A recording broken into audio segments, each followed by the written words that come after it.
कृष्ण स्वयंसहायता शेतकरी गटाची या ठिकाणी शेतकरी बंधू बघून आपण बघताय या ठिकाणी सभा आहे आणि त्या सभेसाठी मी इथं त्यांनी मला आमंत्रित केलेलं आहे आणि या ठिकाणी ही सभा यांची नेहमीची मासिक सभा आहे। त्याच्यातून बरेचसे विषय हे या ठिकाणी तळवडे गावामध्ये आपण आहे शेतकरी मित्रांनो। तर या ठिकाणी आपण बघताय, आपण पाहूया कशा पद्धतीने चर्चा केली जाते। मी स्वतः जाऊन आता बसतो आतमध्ये।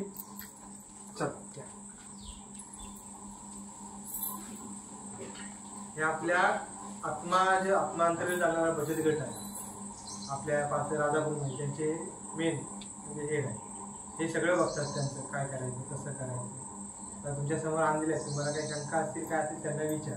मी माझी ओळख आणि करून दिलेलीच आहे, मी पण करून देतो आणि जे काही प्रश्न असतील जोरात विचारा, कारण तिथपर्यंत आवाज गेला पाहिजे। एक नवीन आपलं थोडंसं आहे सुरू करतोय आपण। आपला जो कृषी तंत्रज्ञान व्यवस्थापन यंत्रणा आहे किंवा कृषी विभागामार्फतच आपली यंत्रणा काम करते, याच्यातून बऱ्याचशा शेतकऱ्यांना अनुदान स्वरूपात आपण काही ना काही देत असतो। सहली होत असतात, प्रशिक्षण होत असतात शेतकऱ्यांची, तुम्हाला पीक प्रात्यक्षिक आपण देत असतो, तुमच्या इथे येऊन शेती शाळा वगैरे या गोष्टी सगळ्या आपण करत असतो। त्याचबरोबर आता सेंद्रिय शेतीच्या अंतर्गत आपण या ठिकाणी एकत्रित जमलेलो आहोत आणि हा तुमचा जो शेतकरी समूह गट आहे हा सेंद्रिय शेतीमधूनच आपण डॉक्टर पंजाबराव देशमुख नैसर्गिक शेती मिशन आहे याच्या अंतर्गत आपण स्थापन केलेलं आहे।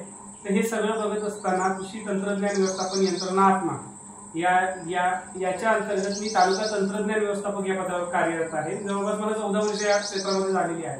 तर त्या अनुषंगाने मी तुमच्या समोर या ठिकाणी आलेलो आहे। तुमचे सन्माननीय या ठिकाणी अध्यक्ष आहेत तुमच्या गटाचे, त्याचप्रमाणे हे तुमच्या शेतकरी कंपनीचे पण अध्यक्ष या ठिकाणी आजच त्यांची नियुक्ती कंपनी अध्यक्ष म्हणून झाली। आपण सगळ्यांनी टाळ्या वाजवून त्यांचं या ठिकाणी अध्यक्ष म्हणून नियुक्ती झाल्याबद्दल पण स्वागत आणि अभिनंदन करूया त्यांचं। आणि यानंतर आपण चर्चा करत असताना तुम्हाला काही प्रश्न असतील तर तुम्ही विचारू शकता मला। माझं शिक्षण ऍग्रिकल्चर इंजिनियर आहे, मी ग्रॅज्युएट आहे, दापोलीला झाले, गव्हर्नमेंटचं जे कृषी विद्यापीठ आहे तिथे झालेलं आहे। 2008 ला पास आउट आहे आणि जसं सांगितलं जवळपास 13-14 वर्षापेक्षा जास्त मला याच्यामध्ये अनुभव आहे। तुम्हाला तुमचे शेती करत असताना काही प्रश्न असतील तुम्हाला पडलेले, किंवा आता नवीन तुम्हाला काय हवं असेल शेती क्षेत्रामध्ये, तुम्हाला बाकीच्या काही गोष्टी हव्या असतील, काही अनुदान इतर माहित असतात पण आपल्यापर्यंत पोहोचतच नाही, तर असं काही तुम्हाला माहिती करून घ्यायचं असेल तर ते तुम्ही इथे विचारू शकता। बाकीच्या काही योजना आहेत कृषी विभागाच्या, इतर योजना लागवड आहे, फळबाग लागवड आहे, तुम्हाला काजू लागवड करायची असेल, आंबा लागवड करायची असेल तर ही योजना 100% अनुदानाची योजना आहे। असंख्य योजना आहेत, पीएम किसान आहे, त्याच्याबद्दल काय असेल तर तेही विचारू शकता। कोणाचे पैसे खात्यात आले नसतील, आताच 20वा हप्ता पडलेला आहे तर तेही प्रश्न असतील तर तुम्ही याच्यामध्ये फावल्या व्यक्ती पण विचारू शकता। एक तुमचे विषय घ्या, समूह गटाची आपली बैठक आहे। थोडंसं मी हे सांगतो की आता आपण तुम्ही हे बघा, आमचं जी लाईव्ह रेकॉर्डिंग चालू आहे आता, तर आपलं एक शेतीचं युट्यूब चॅनल आहे, त्याच्यामध्ये आपण शेतीसाठी विविध मार्गदर्शन व्हिडिओज घेऊन येत असतो। शेतकऱ्यांबरोबर वावरत असताना वेगवेगळे व्हिडिओ शेतकऱ्यांचे असतील, वेगवेगळ्या स्वरूपातले व्हिडिओ, म्हणजे जेणेकरून जास्तीत जास्त शेतकऱ्यांना, इतर शेतकऱ्यांना माहिती होईल, नवीन शेतकऱ्यांना माहिती होईल। काही जे शेतकरी आहेत त्यांना बाहेर जाता येत नाही, त्यांना योजनांची माहिती मिळत नाही, गावामध्ये तुमच्या घरी तुमच्या जवळ युट्यूब म्हणजे मोबाईल सगळ्यांकडेच असतात, तर तिथे तुम्हाला ती माहिती कशी मिळेल याच्यासाठी आम्ही ते युट्यूब चॅनल चालू केलं। तर आपलं हे चॅनल माझं नाही, कृषी विभागाचं आत्म्याचं युट्यूब चॅनल आहे, त्यामुळे तुम्ही त्याच्यावर सगळ्यांनी सबस्क्राईब करायचं आहे आणि सगळ्यांना सांगायचं आहे, तुमच्या गावात पसरवायचं आहे, इतर ठिकाणी तुम्हाला त्याला जॉईन करायला सांगायचं लोकांना। शेतकरी सर्व शेतकऱ्यांना आपण त्याच्यावर आणायचं, जेणेकरून जास्तीत जास्त शेतकऱ्यांपर्यंत आपले चॅनल पण जाईल आणि हे जे शेतीविषयक मार्गदर्शन आहे ते शेतकऱ्यांपर्यंत पोहोचेल।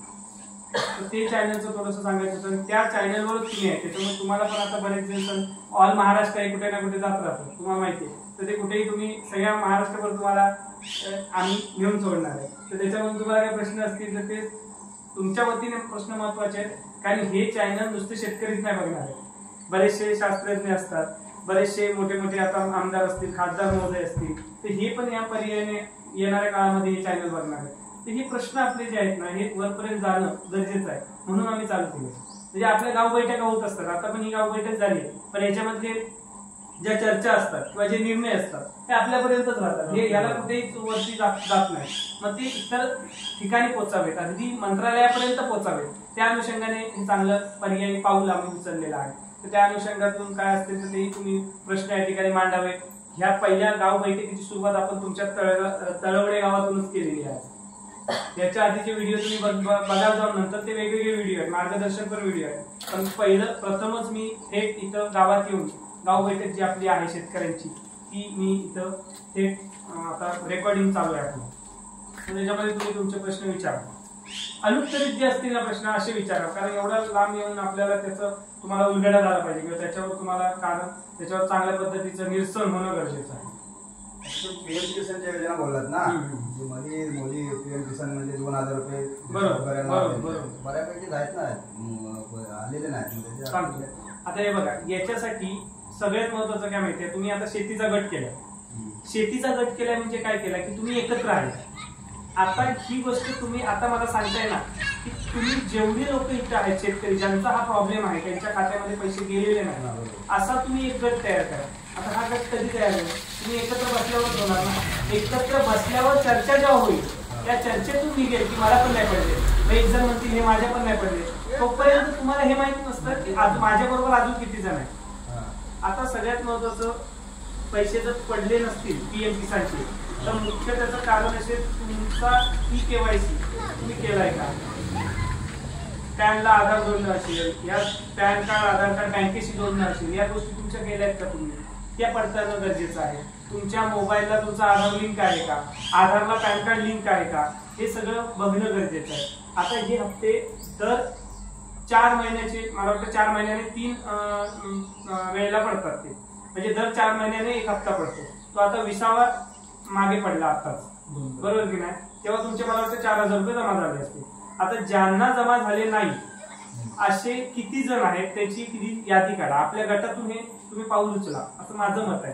कारण हे सगळं कशासाठी झालं, पीएम किसान योजना किसान सन्मान निधी योजना आहे, म्हणजे किसानांचा सन्मान केलेला आहे. कोणी केलाय, केंद्र शासनाने केलाय ना, मग सन्मान केलाय. तर मग आपण ह्या ज्या शेतकऱ्यांना ते पैसे आले नाहीत त्यांच्यासाठी आपण समूह गट म्हणून काहीतरी काम करूया. सामाजिक काम आहे, चांगलं काम आहे. मग ते तुमच्या गटामध्ये असू दे किंवा तुमच्या गटामध्ये नसू दे, मग अशांची यादी बऱ्यापैकी लोकांचे नाही आलेत ना. मग आता पहिलं पाऊल आजच्या सभेमुळे हे पहिलं करा. मी सन्मान्य अध्यक्ष या ठिकाणी आहेत, तर तुम्ही तुमच्या गावात किती जणांना मिळाले नाही याची सुटसुटीत यादी तयार करा. कशी करायची, अनुक्रमांक, शेतकऱ्यांचं नाव, त्याचा आधार नंबर, त्याचा आधार नंबर घेतल्यानंतर सगळ्यात महत्वाचा आधार नंबर असतो, त्याच्यावर सगळं जे ट्रेस होतं. आता ही यादी तयार करायची, त्यांचा संपर्क क्रमांक लिहा, ठीक आहे. संपर्क क्रमांक लागणार हे तयार करून ही यादी कोणाला द्यायची, तुम्ही अध्यक्षांना द्या, अध्यक्षांकडून मला येईल, मी ही आमच्या ऑफिसला देईन आणि तिथे चौकशी करता येईल. इझिली आपल्याला कळेल की त्यांचा काय प्रॉब्लेम आहे. मोबाईल नंबर काय द्यायचा, काय प्रॉब्लेम असेल ना तर आमच्या ऑफिस मधून त्यांना फोन येईल की बाबा तुमचा असा प्रॉब्लेम आहे, तुम्ही तो करून घ्या. हे सोपं आहे की नाही. नाही काय झालं सांगा, तुम्ही एकत्र आला म्हणून झालं ना. हे जर तुम्ही तुमच्यापुरती राहता तर तुम्ही तुमचं काम करून घेतलं असतं, बाकीच्या अडचणीत आले असते, त्याला काय माहितच नसतं. आता पण आपण युट्यूब चॅनल म्हणून त्याच्यासाठीच पोहोचतोय की इतरांना पण तिथे बसून कळावं, ज्यांना माहितच नाही काय. घरात आता प्रत्येकाच्या एकतरी मोबाईल असतो, ज्यांना वापरता येत नाही शेतकऱ्यांना, त्यांच्या घरी त्यांचा मुलगा किंवा मुलगी वापरत असतात, त्यांच्यापर्यंत आपण पोहोचणं गरजेचं आहे. मग शेतकऱ्यांपर्यंत पोहोचण्यासाठी पर्यायी माध्यम आपण काढलेला आहे. हा एक तुमचा प्रश्न सुटेल, करता येईल असं. अजून कोणाला प्रॉब्लेम, हे आता तात्काळ करून द्या मला, 1-2-3 दिवसात द्या, तुमचा तो प्रश्न आपण मार्गी लावू. कसे पैसे येतील ते बघूया. आमच्या वाडीमध्ये आम्ही आता बघतोय बऱ्यापैकी, मला तर माहिती आहे बऱ्यापैकी नाही आले. असू दे, त्यांचे नाही आलेत ना, त्यांना सर्वांना एकत्र हे करून. Yes yes yes. अजून दुसरे काही प्रॉब्लेम असतील तर विचारा, नाहीतर आपण आम्ही ते वाटाला तिथे बसलो होतो ना आपण, तेव्हा ते बकऱ्यांविषयी काय झालं तर त्याची काही माहितीच भेटते नाही.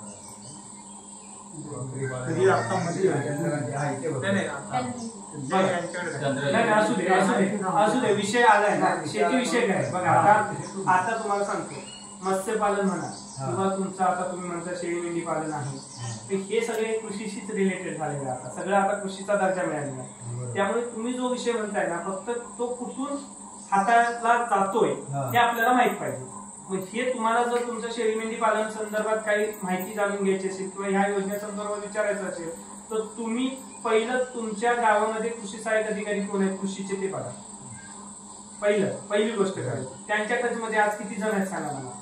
किती जणांना माहिती. तसं नाही दादा, ते जे आलंय ना ते आपण इथे काही लोकांनी नको म्हणून सांगितलं, पण ते आपल्या बचत गटासाठी आलं होतं, सामूहिक गटासाठी आलं होतं ना. म्हणजे आम्ही म्हटले काय ती स्कीम राबवायची, आम्ही ते प्रस्ताव पाठवला, तो प्रस्ताव मंजूर होऊन आला.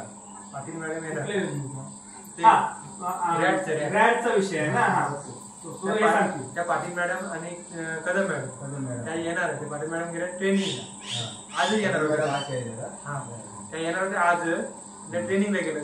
ते आल्या ना की ते आपल्याला सांगितलं, कारण आपले ते मंजूर होऊन आले, आता ते आपल्याला घ्यायचं आहे. त्याच्यात किती जण तयार आहेत ते आपण नंतर संध्याकाळी बसून ठरवूया बाबा कोण कोण घ्यायला तयार, कारण ते काहीतरी पैसे भरायचे.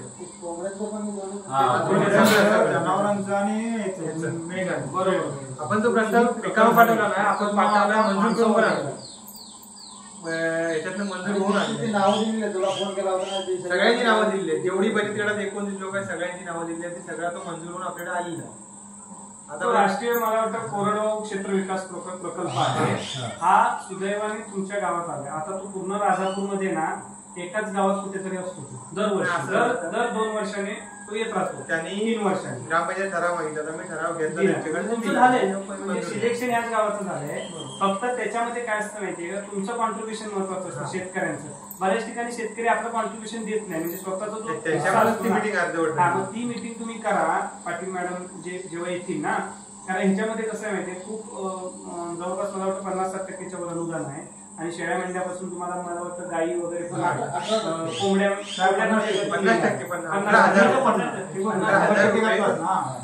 36,000 रुपये त्याला खर्च येतो असं शासनाचं धोरण आहे. त्यातले 50% भेटतो, म्हणजे 18,000 रुपये मला मिळेल असं त्यांचं आहे. पण ते त्यातले काहीतरी 10 की 12,000 रुपये पहिले आपण खर्च करायचे आहे, मग बाकीचे तुमचं अनुदान तुमच्या अकाउंटमध्ये बनवत आहे. असा विषय. तर अजून काय प्रश्न? आता हा विषय तुमचा आहे ना, हा ही मार्गी लावतील, कारण पाटील मॅडम येथील कृषी अधिकारी आहेत.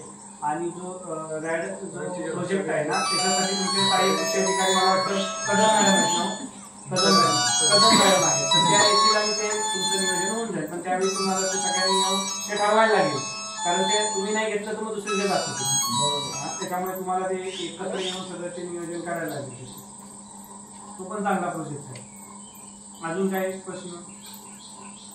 तुम्ही आता जे समूह गट स्थापन केलाय त्याच्या संदर्भात काय प्रश्न आहे का?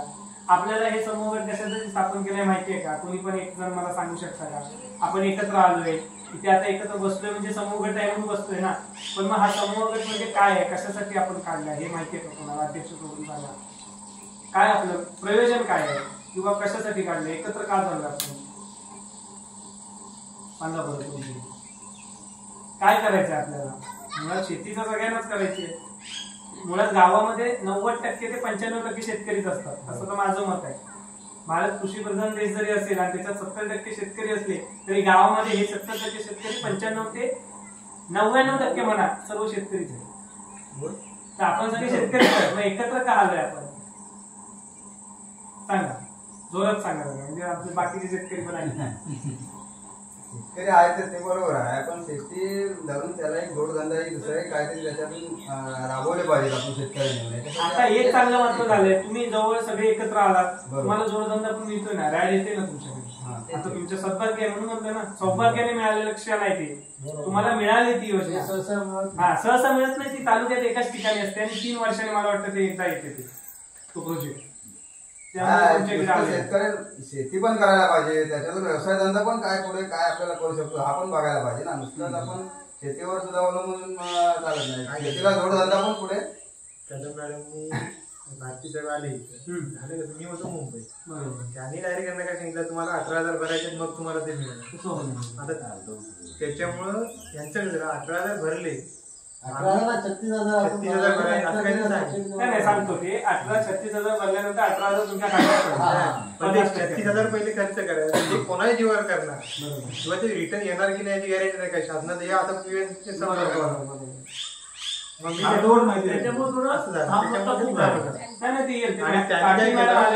फोन केला, मी ह्या दोघांना सांगितलं असं असं आहे, आपण आल्यावर बैठक लागला. मी त्यांच्याशी माहिती घेतली, पुरेपूर माहिती भेटायला पाहिजे ना. मी त्यांच्याशी माहिती घेतली, यांना दोघांना सांगितलं आपली लिस्ट आहे आपण पाठवते, माहिती भेटायला 19 लोकांची लिस्ट पाठवली. परत फोन आला त्या पाठीमागे की तुमची ही मंजूर झाली, ती तुमची बैठक लावा, मग आपण तिथे लोकांना सांगूया काय. पण त्याच्यात काय लोकांची आर्थिक परिस्थिती असते ना, तेव्हा ते आपल्याला मॅनेज करायला, ते इकडून तिकडून करून काहीतरी करावं. त्यांच्याकडे पोहोचलं की त्यांना ते अनुदान पडणार आहे, ते अनुदान त्यांनी जो कोण खर्च करेल त्याला काढून घ्यायचं, काय विषय नाही. ते कोणी त्यांची त्यांना जाणार असा विषय आहे. असू दे, तो विषय तुमचा होईल. पण मी काय विचारतोय, आता आपण जे एकत्र आलोय ना, ते कशासाठी आलोय? म्हणजे आपल्याला हे तर माहिती आहे का सेंद्रिय शेती करायची आपल्याला. आता आपण जर बघत असू तर आपल्या आजूबाजूला किंवा जर मुंबईसारख्या ठिकाणी किंवा पुण्यासारख्या ठिकाणी आपण बघितलं तिथल्या लोकांची वयोमानं किंवा आपण असं म्हणूया आपल्या आजूबाजूला जरी बघितलं तर वयोमानं आपली किती झाली एवढी सरासरी जर आपण पकडलं तर आयुमान जे माणसाचं आता आले 60-70 आले. पहिलं किती होतं 100 होतं 100 होतं. हे तर मान्य आहे की नाही मी म्हणतो म्हणून आहे का मी म्हणतो म्हणून आहे का. आजही तुमच्या गावामध्ये 100 वर्षाची आजी किंवा 100 वर्षाची आहेत की नाही. त्याचं कारण जर तुम्ही बघितलं तर त्यांच्या वयाच्या 30 वर्षापूर्वी जाऊन बघा तुम्ही त्यांच्या वयाच्या आपल्या नव्हे म्हणजे ते जेव्हा 50-60 वर्षाचे होते तेव्हा ते कुठल्या पद्धतीचं शेती केलेलं खात होते गावात बाहेरून आणत नव्हतो आपण. आज रेशनचं आणतोय ना रेशनचं आणतोय ना आज मला सांगायची तुम्ही बसले ना किती जणांना भात शेती परवडते सांगितलं ना भात शेती मला परवडते म्हणून मी करतो नाही परवडत. आणि मग रेशनला आपल्याला तांदूळ कितीला मिळतात 17, 18, 20, 25 काही ठिकाणी तर ते रेशनवर आपल्याला फुकट असतं ना. 7 वर्ष झाली फुकट आहे की नाही. मग फुकट द्यायला शासनाला कसं परवडत असेल. शासनाने केला म्हणून शेतकरी शेती बरोबर नाही पण शासनाला ते फुकट द्यायला किंवा कमी पैशामध्ये रेटमध्ये द्यायला कसं परवडत असेल माहितीये का. कारण त्याचं उत्पादन वाढवलं. मग उत्पादन वाढवण्यासाठी भरमसाठ जे रासायनिकरण झाले वापरले ते गावागावापर्यंत पोहोचले. आज तुमच्या गावात पण सरासरी आयुमान 70-80 आहे. मी 60 नाही म्हणणार 50 पण नाही म्हणणार. तुमच्या गावात चांगला आहे 70 ते 80 वयोमान आहे लोकांचं गावात. शहराचं म्हणतोय मी मुंबईसारख्या ठिकाणी 50-60 खूप झालं. याचं कारण काय मुंबईसारख्या ठिकाणी आधी बसलं कारण तिथे कोण शेती करत नाही.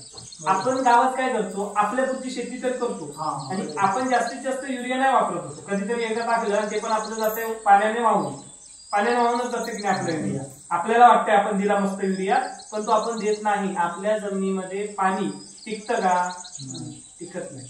आणि युरिया पाण्यामध्ये मिक्स होतो की नाही पूर्ण मिक्स होतो बघा टाकून युरिया. मग पाणी आपल्याकडे धोधो पाऊस आहे तुम्ही मस्त पाऊस आला म्हणून मस्त युरिया टाकल्यानंतर जो पाऊस आला तो युरियाला मस्त मिक्स करून कुठे घेऊन गेला नदीत घेऊन गेला. मग नदीतले मासे पण ते खातात आणि मासे पण आपण नंतर मासा पण खातो. म्हणजे आपण असं सगळं खातो याच्यामध्ये युरिया आहे किंवा याच्यामध्ये सुकला आहे. म्हणजे विष जिथे जिथे गेलं ते सगळं आपण परत याच्यामध्ये जर तुम्ही जर बघितलं तर शहरामध्ये थोडंसं आयुमान सरासरी कमी झालं. गावामध्ये आपण काय करतोय आपली शेती आपण चांगली करतोय ते पिकवतोय ते खात आलो होतो. आता सरकारच्या माध्यमातून असेल किंवा तुमचं कमी दरातले भात मिळत असल्यामुळे आपण ते पण खायला लागलोय. पण ते कमी दराने मिळण्याचं कारण आपण म्हणतो भात शेती परवडत नाही म्हणून आपण ती दुसरीकडून खातो. मग त्यांना कशी परवडते हो. आपण विचार केलाय रसायनाचा वापर करतात भरमसाठ आपण गुंठ्यात हे करतो. पंजाब सारख्या ठिकाणी गुंठ्यात नाही होत काही शेकडो एकरवर शेती होते. मग तिथं पूर्ण आधुनिक पद्धतीने शेती होते म्हणजे ट्रॅक्टर मोठे मोठ्या फवारणीचे यंत्र हे सगळं घेऊन शेती केली जाते. आणि तिथे जो धान्याचा कोठारच म्हणतो आपण त्याला पंजाबला. मग तिथं कॅन्सरयुक्त ट्रेन का धावते माहितीये का. पहिली हरित क्रांती कुठल्या राज्यात झाली होती पंजाबमध्ये झाली होती. हरित क्रांती तेव्हा गरज होती आता गरज नाही. तेव्हा गरज होती कारण तेव्हा अन्नधान्य अक्षरशः हाल होते भेटत नव्हतं. आपल्याला गहू अमेरिकेतून आणायला लागले होते आणि ते गहू आणायला लागले होते ते गहू होते कुठले माहितीये निकृष्ट दर्जाचे होते म्हणजे तिथे डुकरं पण खात नव्हती. असे गहू आपण त्यावेळी खाल्ले. पण ती गरज ओळखून नंतर हरित क्रांती झाली. डॉक्टर एम एस स्वामीनाथनच्या माध्यमातून ती झाली. वसंतराव नाईक माजी मुख्यमंत्री यांनी ती इथं अंमलात 1972ला महाराष्ट्रात खूप मोठा दुष्काळ झाला होता. त्यावेळी गरजेचं होतं. आता गरजेचं आहे का हो. आता गरजेचं सेंद्रिय शेती आहे किंवा नैसर्गिक शेती आहे ती आपण करायची आहे म्हणून आपण एकत्र आलो. हे मला तुम्हाला सांगायचं. आपण एकत्र सगळे येण्याचं कारण तुम्ही शेतकरी बंधूंनो तुम्हाला नैसर्गिक शेती करायची आहे सेंद्रिय शेती करायची आहे आणि तुम्हाला तुमच्या भावी पिढीचं जे वय आहे आयुमान आहे हे अबाधित ठेवायचं. लक्षात घ्या. आपण ठीक आहे आपण 70 वर्ष जगलो पण माझी पिढी माझा मुलगा किंवा माझी मुलगी निदान 75 वर्ष कशी जगेल. मग ती मुलगी किंवा तो पोरगा बघेल की त्याचा पोरगा म्हणजे तुमचे नातू हा 100 वर्ष कसा जगेल. हे तर आपण करू शकतो की नाही. मग हे तुमच्या गावात पूर्ण याचा वापर तुम्ही करायला पाहिजे तर होणार आहे. मी म्हणतोय म्हणून नाही किंवा हे अध्यक्ष म्हणतात मला करायचे म्हणून नाही. तुम्ही कंबर कसून जर तयार झाला तर 100% तुम्ही शेती नैसर्गिक सेंद्रिय करू शकता. आणि भविष्यात तुम्हाला सांगतो सगळ्यांना, भविष्यात याच शेतीला मागणी आहे. तुम्ही पुण्यात जावा, मुंबईला जावा, तुम्ही जर त्यांना माहितगार लोकांना, जे ग्राहक आहेत ज्यांना माहिती आहे हे तांदूळ खाऊन किंवा हा भात खाऊन माझं वय वाढणार आहे किंवा मला जास्त ताकद येणार आहे, ते तुम्हाला रेट द्यायला तयार आहे. पण आपलं काय माहितीये का, आपण आपल्यापुरतीच सध्या तरी भात तरी करतोय. भात आपण आपल्यापुरतीच करतो की नाही, मग निदान आपल्यापुरती आपल्या मुलांनी किंवा आपल्या नातवाने चांगलं खाणं हे आपण बघायला पाहिजे. त्या हिशोबाने आपण वागूया, आपण सुरुवात तर करूया. सुरुवात गावातून करायची आहे ना. म्हणून गांधीजी म्हणाले होते ना, खेड्याकडे चला, कारण सुरुवात तिथेच आहे. खेड्याकडे येण्याची गरज आहे. आजही खेड्यामध्येच सेंद्रिय शेती पहिली झाली पाहिजे, तर ती शहरापर्यंत पोहोचेल. लक्षात आलं? तर म्हणून आपण एकत्र आलो. आता उद्या कोणी परत जर येऊन विचारलं की आपण हे काय एकत्र आलोय, तर त्याचं पहिलं कारण हे, आम्हाला आमच्या पिढीचं वयोमान आयुमान हे वाढवायचं आहे. स्वतःच तर वाढवणारच आहे आम्ही. पण तुम्हाला एक उत्तम उदाहरण देतो म्हणजे लक्षात येईल. कोंबड्या इथे किती जण खातात? गावठी नाही म्हणतोय मी, ब्रॉयलर कोंबड्या खाणारे बिंदास हातवर करा. गावठी परवडत नाही बघा, हे म्हणतात बघा परवडत नाही. तर मी तुम्हाला पटवून देतो, गावठी 1000 रुपये सांगतो आता मी परवडत. हे बघा, पहिलं आधी लक्षात घ्या, हे मी बरोबर मुद्दा मांडलाय. पहिलं लक्षात घ्या, परवडत नाही म्हणणं पण योग्य आहे, पण ते कसं अयोग्य आहे हे मी तुम्हाला दाखवून देतो. आता हे काय म्हणले, गावठी कोंबडी. पहिलं ते रॅड मध्ये सगळ्यांनी सहभागी घ्या. रॅड मधून तुम्हाला गावठी कोंबड्या मिळणार आहेत. कावेरी असेल, गिरिराज तुम्ही म्हणाल ते, पण जास्त आता कावेरी चालते. आपल्याला पाणलोट मधून पण मिळणार. कावेरी का घ्यायची, तर गावात आधी मुळे तुम्ही निर्माण तर करा. कॉम्पिटिशन वाढल्यानंतर रेट कमी होतील ना. आता कॉम्पिटिशन आहे. आता मला सांगा, गावात मला घरी न्यायची आहे कोंबडी गावठी, कोणाकडे आहे सांगा? मी 2000 रुपये द्यायला तयार आहे. कोणाकडे आहे का कोणाकडे गावठी कोंबडी? मला घरी न्यायची आहे. मी काय म्हणतो, इथे 20-25 जण आहेत, त्याच्यामध्ये दोघांकडे असेल, मग ते दोघे काय म्हणतील माहिती आहे, मला 1000 रुपये साहेब द्या, त्याच्याशिवाय मी काय देणार. आता हे सर तुमच्या सगळ्यांकडे असले तर तुम्ही काय म्हणाल, हे म्हणते मला 1000 रुपये द्या, हे म्हणते नाही 500 रुपये द्या, मला जास्त गरज आहे. ते म्हणते नाही 200 रुपये देतो. काय झालं? रेट जे तुमच्या गावठी कोंबडीचे रेट वाढलेत ना, याचं कारण आपण स्वतः आहे. आपण ते उत्पादितच करत नाही, त्या कोंबड्या आपण जगवतच नाही किंवा त्याच्याकडे दुर्लक्ष करतो आणि धावतो कुठे? ब्रॉयलर कोंबडी. मग ब्रॉयलर कोंबडीचा तोटा काय तुम्हाला सांगतो, म्हणून मी बोलत होतो ते. आता बघा, ब्रॉयलर कोंबडी कोणी बघितली आहे का जाऊन कशी वाढवतात? बघितले जाऊन? एकदा फक्त एक दिवस काढा फक्त स्वतःसाठी. मी माझ्यासाठी म्हणत नाही, स्वतःसाठी काढा आणि बघा तिथे ते कसे. तिथे आधी तो वासावर तुम्ही एक दिवस तर राहाल का तिथे ते मला सांगा. बाकी जाऊ दे. तुमच्या घरात गावठी कोंबड्या दररोज असतात, दररोज गावठी कोंबड्या असतात. तुम्हाला कधी वास येतो त्याचा? पण तिथे जावा, ब्रॉयलर कोंबडीच्या तिथे वासानं तर तुम्ही राहणार नाही. पहिलं तुमचं तिथं तुम्ही एक दिवस काढत नाही, लगेच पळून जाणार. दुसरं, जर तुम्ही राहिलातच तिथे चिकाटीने, बघायचंच आहे मला काय होतं, तर तुमचं असं लक्षात येईल की तिथं एक कुठलं तरी इंजेक्शन त्यांना दिलं जातं. हे कशासाठी दिलं जातं माहितीये? खाद्यामध्ये त्यांच्या काय काय टाकलं जातं माहितीये का आपल्याला? आपल्याला काय माहित नाही, आपण नुसतं कोंबडी खातो. 15 दिवसात विक्रीला कोंबडी येते. 15 ते 1 महिन्यात त्यांना विक्रीला काढायचं असतं. आता मला एक सांगा, म्हणजे काय करतो? म्हणजे ते काय करतात माहितीये, त्यांचं वय वाढवतात आणि त्यांचं मांस फुगवतात. म्हणजे हे तुम्हाला माहितीये, स्टेरॉइड माहिती ऐकलंय? स्टेरॉइड बॉडी बिल्डर घेतात बॉडी वाढवायला. इंजेक्शन दिलं की बॉडी वाढते, हे खरं आहे. तुम्ही युट्यूबवर पण बघा, आता युट्यूबचं चाललंय जमाना आहे, युट्यूबवर जाऊन बघा, स्टेरॉइडचे तोटे बघा, त्याच्यामध्ये लगेच सगळं येईल. स्टेरॉइडमुळे काही होऊ शकतं. मग ते स्टेरॉइड दिलं जातं, म्हणजे विष दिलं जातं आणि थोडक्यात काय, त्याच्यामध्ये त्यांचं वय वाढवलं जातं किंवा असं काहीतरी दिलं जातं जेणेकरून तुमचं वय वाढेल. आता मला तुम्ही अजून एक प्रश्नाचं उत्तर द्या की तुम्ही गावात फिरत असताना तुम्हाला तुमच्या आधी, म्हणजे तुमचं आता वय सरासरी तुम्ही बसलेल्यांचं वय इथे 40-45 आहे.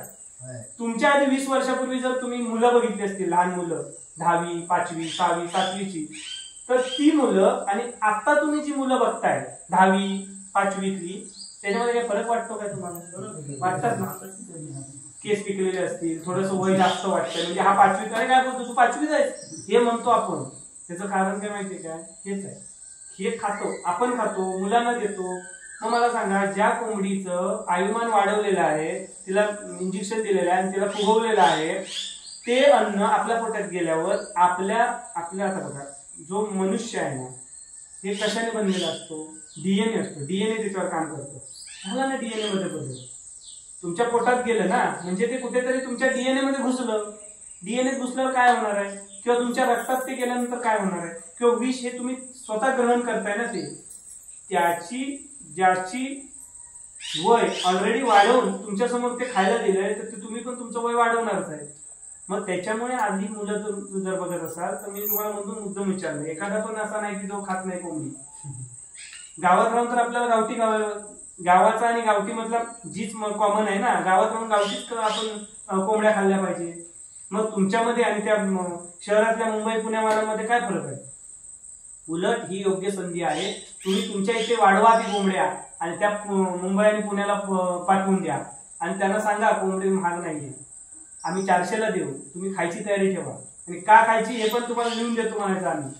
म्हणून शेतकऱ्यांनी आता हे सगळं केलं पाहिजे, कारण शेतकऱ्यांच्याकडे सध्या देश जगाचा पोशिंदा म्हणून बघतोय, पूर्ण देश, आणि मग जगाचा पोशिंदा पण आहे आणि जगाला चांगलं आयुमान पण द्यायचंय. हे पण तुमचंच काम आहे, शेतकऱ्यांचंच काम, बळीराजाचंच काम आहे, आणि आपणच तारणार आहे. बघा किती झालं तर लोखंड देशाला तारणार नाही, औद्योगिकरण तारणार नाही, शेतीच तारणार आहे.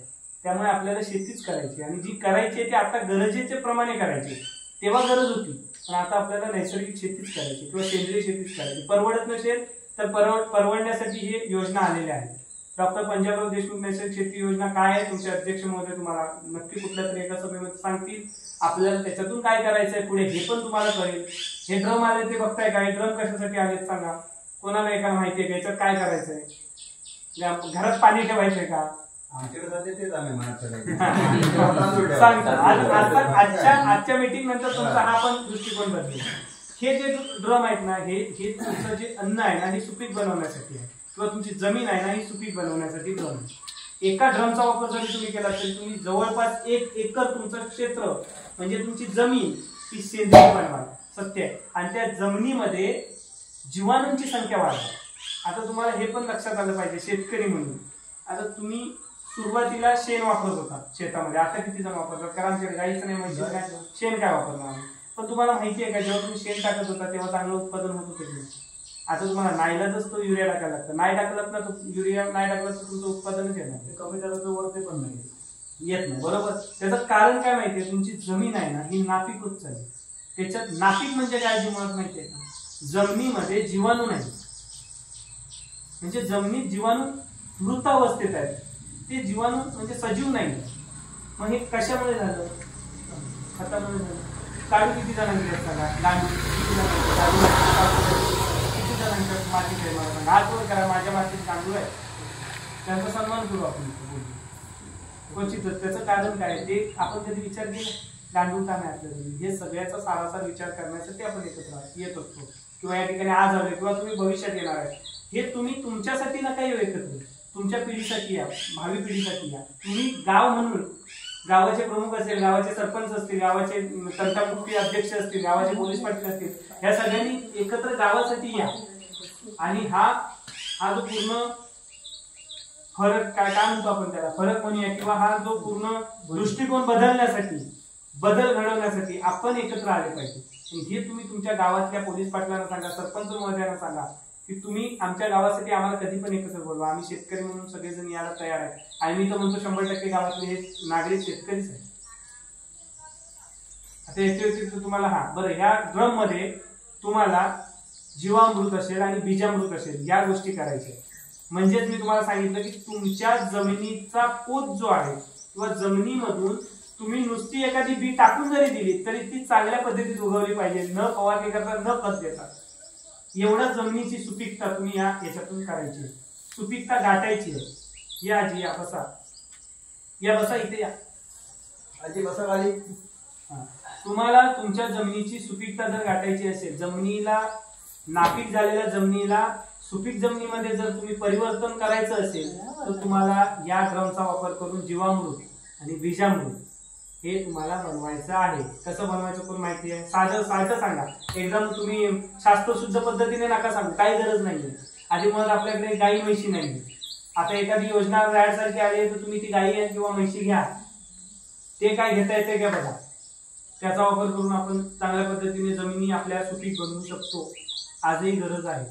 आता या दोन मधून मला सांगा. आता बीजामृत आणि जीवामृत थोडासा फरक हे बघा, थोडासा फरक समजून घ्या. जीवामृत आणि बीजामृत.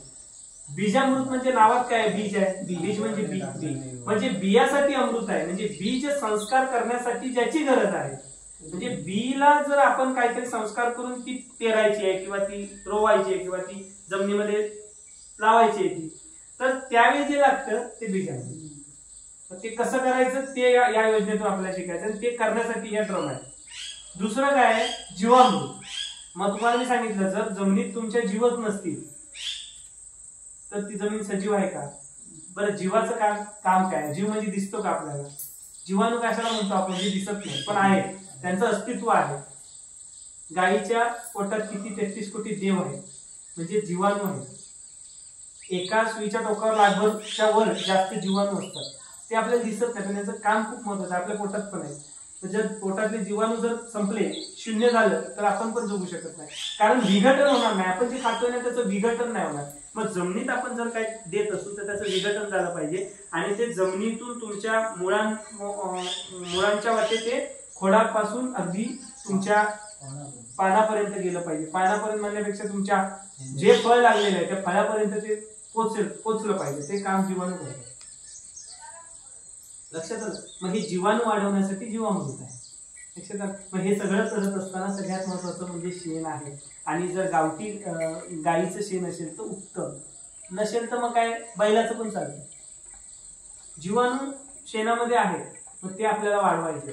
म्हणून ते तुम्हाला हे जीवामृत बनवण्यासाठी ते ठेवलं. मग याचा वापर चांगला करा. तुम्ही म्हणताय ते बरोबर आहे, ही वस्तुस्थिती आहे. त्यांनी जी मगाशी सांगितली ही वस्तुस्थिती आहे, मी असा वापरणार आहे. कारण आता ती परिस्थिती. पण आम्ही सांगण्याचं काम का केलं, सांगण्याचं काम का केलं? कारण ही गरज आपल्या गावाची नाही, पण आपल्या गावाची गरज आहे. हे तर आपण आपल्या पिढीसाठी करू शकतो की नाही. एका ड्रमचा वापर कसा करा आहे बाबा. चला, अजून काय प्रश्न आहेत का? म्हणजे आपण वाटपाला चालू करून डायरेक्ट मोहीम आहे आता अध्यक्ष महोदयाने आणलेला आहे, तर तो विषय पण आपल्याला हँडल करता येईल. आपल्याला आता एक आहे ती जागा बरं. आता आपला जो समूह गट आहे, काय नाव होतं समूह गटाचं? राधाकृष्ण. माहिती आहे ना सगळ्यांना? राधाकृष्ण माहिती आहे. स्वयंसहायता समूह गट आहे. सगळे त्याचे सदस्य आहेत ना? सचिव कोण आहेत तुमचे? तुम्ही नका बोलू, यांना माहिती आहे ना? लक्षात आलं? तर आपल्या गटाला शासनाकडून कृषी तंत्रज्ञान व्यवस्थापन यंत्रणा आहे, ज्याच्यामध्ये मी काम करतो, त्या यंत्रणेकडून एक युनिट देण्यात येणार आहे. हे युनिट काय असणार आहे? BRC म्हणजे काय? जैविक निविष्ठा केंद्र असणार आहे. आता तुमच्या मनात एखादा प्रश्न आला असेल किंवा तुम्ही काही विचारत नाही, मी तुम्हाला सांगतो तुमच्या मनात काय प्रश्न आहे. मला चांगलं करायचंय सेंद्रिय शेती, पण माझ्याकडे फवारण्याला काय नाही.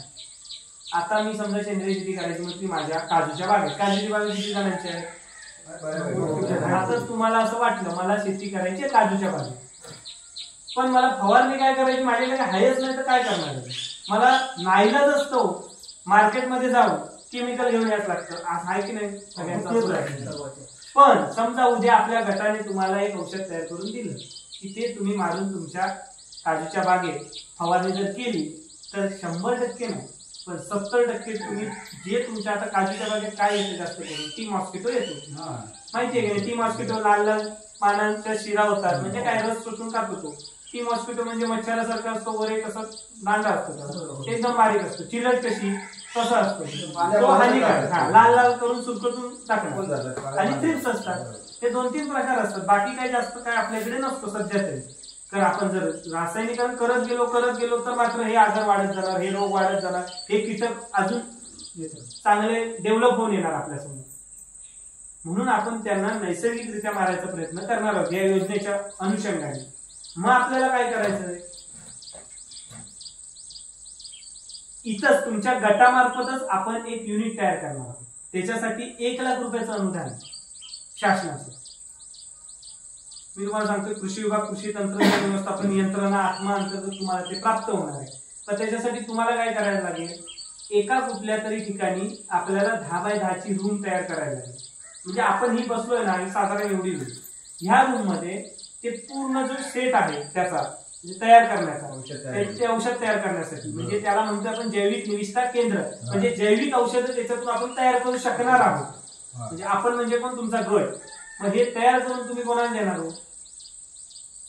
कोणाला देणार तुम्ही ते हे तयार करून तुम्हीच वापरायचं गटागटामध्ये तुमच्या गावामध्ये वापरायचं म्हणजे तुम्हाला मी सांगितलं काजू आहेत तुमचे तुम्ही त्याचा वापर तुमच्या भात शेतीवर पण करू शकता आता लष्करी अळी पण येऊ शकते मोठ्या प्रमाणावर कधी येते लष्करी अळी साधारण जर पाऊस कंटिन्यू राहिला दिवस गॅपच नाही दिला तर लष्करी अळी मोठ्या प्रमाणात येते आणि लष्करी अळी एक एक दोन दोन दिवसाच्या आत सगळं संपून जाते मग अशा वेळी ते प्रभावी पद्धतीने त्याच्यावर औषधी जी आहेत ती आपल्या नैसर्गिक शेतीमध्ये पण आपण किंवा डॉक्टर पंजाबराव देशमुख नैसर्गिक शेती मिशन मधून पण आपण तयार करू शकतो ते तयार करण्यासाठी तुम्हाला प्रशिक्षण पण या योजनेतून दिलं जाणार आहे म्हणजे बरंच काय ते तुम्हाला याच्यातून मिळणार आहे फक्त आपल्याला घ्यायची अवकाश आहे तुम्हाला ते घेता आलं पाहिजे मग त्याच्यासाठी तुम्हाला प्रशिक्षित पण केलं जाणार आहे मग आता हे ठरवण्यासाठी अध्यक्ष महोदय सांगते की तुम्ही सांगा कुठली जागा तुम्ही त्याच्यासाठी सुनिश्चित करताय की तिथे आपल्याला हे युनिट करू शकतो आपण कारण त्याचा सातबारा लागेल नॉमिनल नावावर काही कोणा गटाच्या होणार नाही ती जमीन लक्षात घ्या नावाने तुमच्याच राहणार ज्याची जमीन आहे फक्त तिथे असं साधारण बांधिस्त पाहिजे वर छप्पर पाहिजे पाऊस पाणी ऊन वारा त्याच्यापासून संरक्षण करायचं हा जरा मोठा आहे याच्यापेक्षा कमी चालेल थोडा कमी 10 फूट बाय 10 फूटचा चालेल हा पण दिसतं पाहिजे साधारण पाण्याची व्यवस्था पाहिजे आजूबाजूला शेण मिळालं पाहिजे कारण हे सगळं शेणावरच होतंय गोमूत्र महत्वाचं आहे आणि त्याला लाईट वगैरे पाहिजे हा लाईट पाहिजे लाईट ते साधारण जास्त काही गरज नाही एखादी मोटर लागली तर त्या युनिटला एखादा मिक्सर असतो आता बघा याच्यामध्ये दशपर्णी अर्क आहे 10 पानांचा वेगवेगळे काजर आणि जरा तुम्हाला माहिती आहे आपण इथे एकदा कार्यक्रम माहिती आहे ना हा तेव्हा केलं होतं बघा दशपर्णी अर्क कसा केला होता असे बरेचसे तुम्हाला प्रशिक्षण पण आपण देणार आहे अंतर्गत या प्रोजेक्टच्या अंतर्गत तर ते तुम्हाला तिथं होईल परत तुम्हाला तंबाखू लसूण आणि मिरचीचा अर्क आहे तो कसा बनवता येईल किंवा अजून विविध प्रकारचे तुम्हाला बुरशीनाशक आहे जे तुम्हाला बाजारात गेलं तर 700 800 900 अगदी 1000 रुपयापर्यंत लिटरने मिळतात आणि ते मिळून पण केमिकल असतं परत ते तर तुम्ही फवारताना तुम्हाला परत तुमची काळजी घ्यायला लागते कितीतरी जण दगवल्याचं पण आता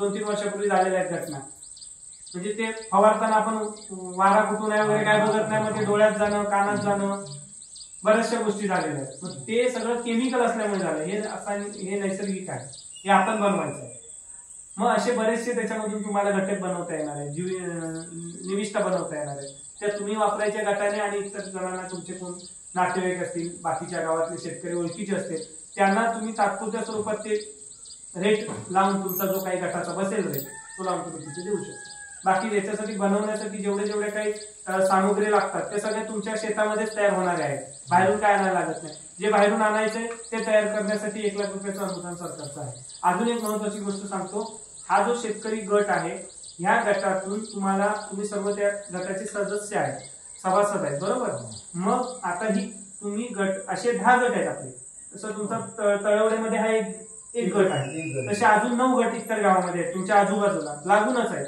असे 10 गटांचा मिळून 500 हेक्टरचा आपला क्लस्टर आहे समूह आहे आणि त्या 500 हेक्टरची एक शेतकरी कंपनी स्थापन झाली मी मगाशी तुम्हाला सांगितलं हे त्या शेतकरी कंपनीचे अध्यक्ष आहेत हे परत तुमचं सौभाग्य इथे आलं म्हणजे तुमच्या तळवडे गावाला मोठं पुढे भविष्यात थोडंसं मान असणार आहे मग तुम्हाला जास्त चांगलं करायला लागेल अध्यक्षांची मान खाली नाही घालून चालणार तुम्हाला चांगलं काम करायला कोण आमचे अधिकारी आले शेतीचे आमचे सन्माननीय प्रकल्प संचालक आले बघायला इथं तर त्यांना व्यवस्थित दिसलं पाहिजे ना सगळं शेती ही चांगलीच केली पाहिजे नैसर्गिकच केली पाहिजे हा तर हा ह्याच्यासाठी आहे आता हे त्या कंपनीचे अध्यक्ष आहेत मग मला सांगायचा मुद्दा इथे येतो की शेतकरी कंपनी चालवायची आपल्याला मग शेतकरी कंपनी खूप मोठी बाब आहे छोटीशी आहे का रिलायन्स कंपनी माहितीये सगळ्यांना अंबानी माहितीये टाटा बिर्ला अंबानी मग ही कंपनी ज्या लेवलने काम करते ना ते जर तुम्ही एका तराजूत त्या कंपन्यानं ठेवलं तर दुसऱ्या तराजूत आपली कंपनी आहे म्हणजे ह्याला जे नियम लागतात टाटावाल्यांना बिर्लावाल्यांना अंबानीला जे नियम लागले ते सर्व नियम ह्या शेतकरी कंपनीला लागतात भारत सरकारचे म्हणजे केवढी कंपनी मोठी आहे बघा भविष्यात ही कंपनी खूप मोठी जर व्हायची असेल तर आपल्याला प्रत्येकाला सभासदाला गटाच्या या कंपनीत आपलं काहीतरी योगदान दिलं पाहिजे मग हे योगदान कसं असणार आहे श्रमाचं योगदान नाहीये हे आर्थिक योगदान आहे बरं आर्थिक योगदान का द्यायचं त्याचंही तुम्हाला एक उत्तम उदाहरण सांगतो. तुम्ही काहीतरी जेव्हा द्याल ना तेव्हा तुम्हाला काहीतरी मिळेल, न देता काय मिळणार आहे का? मग आपल्याला जर आपली कंपनी भविष्यात पुढे जायसारखी वाटत असेल, चांगलं काम करायसारखं वाटत असेल, तर त्याला आर्थिक सक्षम करणं आपलं काम आहे प्रत्येक सभासदाचं. मग हे तुम्ही म्हणाल मी फुकट करू का, माझे पैसे उगीच घालून बसू का, तर तसं नाही. याच्यासाठी आत्म्याकडून किंवा ह्या योजनेकडून, ही जी योजना आहे डॉक्टर पंजाबराव देशमुख नैसर्गिक शेती मिशन, ह्या योजनेकडून तुम्हाला त्याचा प्रतिशेअर मिळणार. जसे तुम्हाला आता हे ड्रम मिळाले की नाही, तुमच्या मातीची तपासणी करणार आपण, हे पण माहिती आहे तुम्हाला. मातीची तपासणी काय करायची आपण वेळोवेळी तुम्हाला सांगत आलेलो आहोत. तर त्याच पद्धतीने तुम्हाला याच योजनेतून प्रतिशेअर मिळणार. आता प्रतिशेअर ही काय भानगड आहे की आपण जाणून घेऊया. तर तुम्हाला तुमची जेवढी शेती आहे किंवा तुमचं जेवढं क्षेत्र आहे त्या क्षेत्राच्या मर्यादेत, त्या क्षेत्राला अनुसरून तुम्हाला तुमची काही ठराविक रक्कम किंवा तुमचा भाग किंवा तुमचा आपण शेअर म्हणूया हा या कंपनीत टाकायचा. मग कंपनीत तुम्ही डायरेक्ट टाकाल का? नाही टाकणार, कारण तुम्ही कंपनीचे सभासद झालात का? नाही झाला. तुम्ही आता गटाचे सभासद आहात. मग तुम्ही गटात पैसे टाकायचे. बरं किती रुपये टाकायचे तर ते अध्यक्ष सांगतील. त्याला हेक्टरी हिशोब आहे. हेक्टरी आपला एका गटाचा 50 हेक्टर आहे. मग हेक्टरी 1000 रुपये हे गटाच्या खात्यात टाकायचे. हेक्टरी 1000 रुपये, 50 म्हणजे 50,000 रुपये. 29 लोकांनी 50,000 रुपये जमवायचे. सांगतो हेक्टरी हिशोब आहे. आता तुम्ही 29 जण आहेत तुमच्या गटामध्ये, म्हणजे त्याचा अर्थ काय, प्रत्येकाचं कुठेतरी 1 हेक्टर पेक्षा जास्त क्षेत्र आहे. मग एक उदाहरण घेऊया, अध्यक्षांचं 2 हेक्टर क्षेत्र आहे. एक उदाहरण घेऊया. तर त्यांनी किती रुपये टाकायचे बरं? 2000 टाकायचे. अशा हिशोबात ज्यांना शक्य होईल त्यांनी टाकायचेच आहे. आता याचा तुम्ही म्हणाल मला काय फायदा टाकायचे, माझे पैसेच जातील ना, माझा तोटाच आहे, माझा फायदा आहे. तर फायदा लक्षात घेऊया आपण. तुम्ही जेव्हा तुमच्याकडून तुमच्या क्षेत्र मर्यादेत, तुमचा 1 हेक्टर क्षेत्र असेल तर तुम्ही 1000 टाकायचे गटामध्ये. आता हे टाकल्यानंतर एकत्रित करून गट काय करेल, कंपनीमध्ये टाकेल, जमा करेल. शेतकरी कंपनीत हे पैसे पडल्यानंतर तुम्हाला याचं एक सर्टिफिकेट मिळणार आहे, शेअर सर्टिफिकेट. हे शेअर सर्टिफिकेट काय सांगतं माहितीये का? आता हे शेअर सर्टिफिकेट तुम्हाला 2 पद्धतीने मिळणार आहे. एक तुम्हाला मिळणार कंपनीचं आणि दुसरं तुम्हाला मिळणार आत्म्याचं. ते कसं ते सांगतो. 1000 रुपये तुम्ही हेक्टरचे, तुमचा समजा एकाचं 1 हेक्टर आहे, तर यांचं आपण उदाहरणार्थ घेऊया. यांचं 1 हेक्टर क्षेत्र आहे, यांनी 1000 रुपये गटामध्ये जमा केले. जमा केल्यानंतर त्यांनी रिसिप्ट जपून ठेवली, कारण मी 1000 टाकलेत ना, माझी रिसिप्ट जपून ठेवली पाहिजे. जपून ठेवली. रिसिप्ट जपून ठेवल्यानंतर त्यांना सर्टिफिकेट गटाने काय दिलं, रिसिप्ट लिहून दिली, 1000 रुपये तुमचे आम्हाला मिळाले. आता काय करायचं की हे सगळ्यांचे एकत्रित 50,000 झाले की हे काय करणार, कंपनीच्या खात्यात गट टाकून देणार. मग कंपनी काय करणार, तुमची यादी घेणार, किती जणांनी किती किती रुपये दिले त्यांच्या हेक्टरी मर्यादेत ही यादी घेणार आणि ती कंपनी सेक्रेटरीकडे पाठवणार. कोण पाठवणार? कंपनी, शेतकरी कंपनी पाठवणार. कशासाठी पाठवणार की हे आमचे शेअर होल्डर आहेत, म्हणजे ह्यांच्या जीवावर आम्ही मोठे होणार आहोत, ह्यांनी आमच्याकडे पैसे टाकलेत म्हणून आम्ही उद्या मोठे होणार आहे. म्हणजे यांचं आमच्या मोठे होण्यामध्ये किंवा आमचं जर श्रेय उद्या आम्ही जास्त पैसा कमवणार असू भविष्यात तर त्याच्या मागे हे आमचे सभासद आहेत, ह्यांचा पैसा आहे. मग ते शेअर कंपनी सेक्रेटरी हे तुमचा शेअरला अधिकृत करणार गव्हर्नमेंटच्या वेबसाईटवर. मग वेबसाईटवर त्यांना अधिकृत केल्यानंतर तुम्हाला शेअर सर्टिफिकेट मिळणार. मग हे तुमचं शेअर सर्टिफिकेट खूप महत्वाचं आहे. म्हणजे 1000 रुपयाचं तुमचं शेअर सर्टिफिकेट, समजा 1 शेअर तुमचा 100चा असेल तर तुम्हाला 10 शेअर मिळणार. 10 शेअर कोणाचे मिळाले? शेतकरी कंपनीचे मिळाले. अजून तुम्हाला 10 शेअर मिळायचे बाकी आहेत. कसे ते सांगतो. तुम्हाला प्रतिशेअर मिळणार आहे. कोणाला मिळणार आहे प्रतिशेअर? जो आता तुम्ही 1000 टाकले तर 1000 आत्म्याकडून मिळणार आहे. 1000 आत्म्याकडून कोणाला मिळणार आहे? कृषी तंत्रज्ञान व्यवस्थापन यंत्रणा आत्मा जे आहे कार्यालय, त्याला या योजनेतून त्या यंत्रणेमार्फत या शेतकरी कंपनीला 1000 रुपये परत मिळणार आहेत. ते कोणाला मिळणार आहे? कंपनीला मिळणार आहे. पण त्याचा अप्रत्यक्ष जो फायदा आहे तो कोणाला होणार आहे? अप्रत्यक्ष फायदा माहितीये का? तुम्ही सभासदांना होणार. कारण तुम्ही तुमचे 1000 टाकले, तुम्ही 1000 टाकलेत ना, म्हणून गव्हर्नमेंटने कंपनीला म्हणले की आम्ही पण तुम्हाला 1000 देतो. कारण तुम्ही शेतकरी म्हणून आधी पहिले पुढे आला, सगळे शेतकरी म्हणून एकत्र झाला. एकत्र होऊन पण तुम्ही आर्थिक पद्धतीने सक्षम करताय कंपनीला, म्हणून सरकार पण म्हणते की आम्ही पण तुम्हाला सक्षम करणार, म्हणून 1000 रुपये कंपनीत टाकले आणि तुम्हाला त्याचा फायदा काय दिला, कंपनी 1000 टाकले आणि त्याचा शेअरचा जो फायदा आहे तर तुम्हाला सभासदांना मिळाला, म्हणजे तुम्हाला परत ते 10 शेअर मिळाले, ते तर तुम्हाला मग फुकटच मिळाले ना, त्याचा पैसा तुम्ही थोडाच दिलाय, तुम्ही 1000च दिलेत, पण तुम्हाला जो शेअर मिळणार ते 2000 चे मिळणार, हा तुमच्या शेतकऱ्यांचा सभासदांचा फायदा होणार आहे, पहिला फायदा. म्हणजे उद्या कंपनी भविष्यात मोठी झाली, करोडोमध्ये खेळली की तुम्हाला तुमचे 20 शेअर आठवणीत राहतील, कारण तुम्ही गुंतवले होते 10 शेअर, उद्या समजा 5-6 वर्षांनी फक्त ते 3 वर्ष तुम्हाला शेअर काढायचे नाही, 4थ्या वर्षी तुम्ही ते शेअर काढू शकता, तुमचे परत तुम्ही घेऊ शकता शेअर. माझा जो काही शेअरचा हिस्सा आहे, जे काय वाढले, समजा तुम्ही 1000 टाकले, 1000 ते 2 झाले, तर ते 3ऱ्या वर्षानंतर तुम्ही घेऊ शकता, तोपर्यंत तुम्ही घेऊ शकत नाही. एवढंच या योजनेमध्ये तुम्हाला राहायचंय म्हणून, कारण 3 वर्षाची योजना आहे, तर हा एक तुमचा त्याच्यामध्ये फायदा आहे. दुसरा फायदा काय की उद्या भविष्यात जसं सांगितलं टर्नओव्हर वाढला आणि तुमचा शेअर निश्चित झाला, एक शेअरची किंमत झाली 50 रुपये, तर तुमच्याकडे 10 शेअरचे किती झाले, 10 शेअरचे 500 रुपये, 500 रुपये अतिरिक्त तुम्हाला 500 रुपये मिळाले, तर हे 500 रुपये तुमचे त्यावेळी 1000 रुपये होणार, कारण तुमच्याकडे अतिरिक्त अजून शेअर आहेत ना 500 रुपयाचे.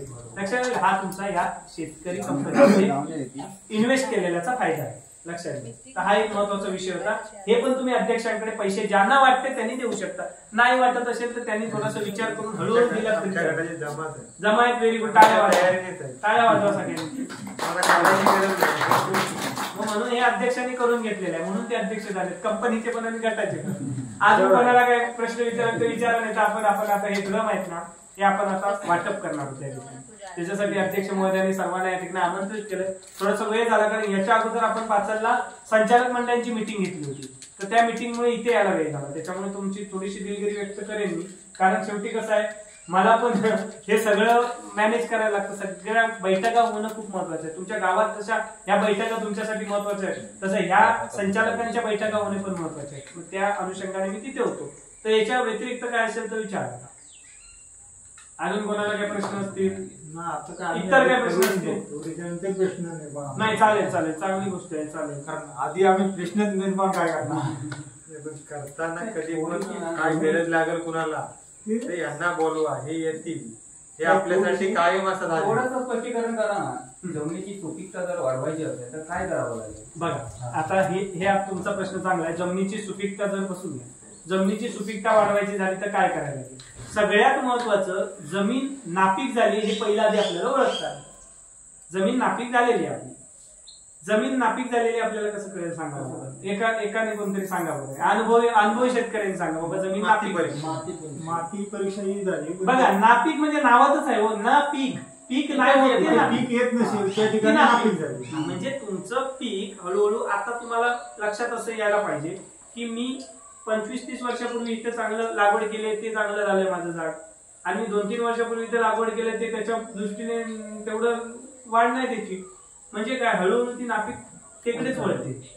मग आपल्याला याच्यातून असं लक्षात येईल, जमीन नापीक झाली म्हणजे त्याच्यामध्ये जीवच नाही, मग आपल्याला त्याच्यामध्ये ह्युमस निर्मिती करायला पाहिजे. ह्युमस म्हणजे काय की आपलं शेण असेल किंवा काळी कचरा असेल जो अपूर्ण अवस्थेमध्ये कुजलेला असतो, त्याची वाढ ही तुमच्या शेतामध्ये करणं गरजेचं आहे. आणि सगळ्यात महत्वाचं तुम्ही रासायनिक काहीच वापरायचं नाही. जरासं पण काही रासायनिक त्याच्यामध्ये टाकलं की त्याच्यामध्ये तुम्ही त्या जीवांना मारलं म्हणून समजा. लक्षात आलं, कारण तुम्ही केमिकल वापरता. आता तुम्हाला एक सांगतो, युरिया म्हणजे काय माहितीये का तुम्हाला. युरियामध्ये तुमच्या कामाचं 46% आहे.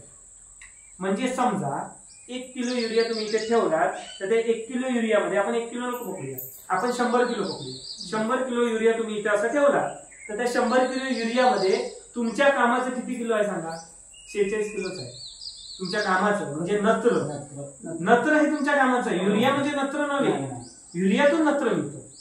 मग तुम्हाला तुमच्या कामाचं जर 46 किलोच असेल 100 किलो मध्ये, तर तुमचं 54 किलो तुमचं काय आहे, नाही, नुसतं तुमचं विघटन न होणारं सगळं आहे, ते विघटन होत नाही त्याचं.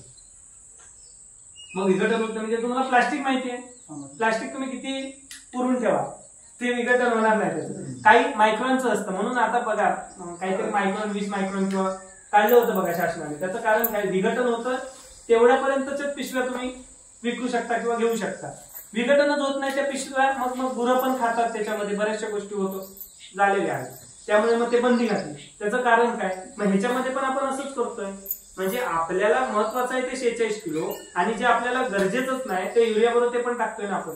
मग त्याच्याऐवजी तुमच्याकडे गिरीपुष्प आहे ना आजूबाजूला, त्याच्यामध्ये 1.5% नत्र आहे. 1.5%. आपण किती गिरीपुष्प वापरतो इथे बघा. आपला कार्यक्रम झाला पण इथे आजूबाजूला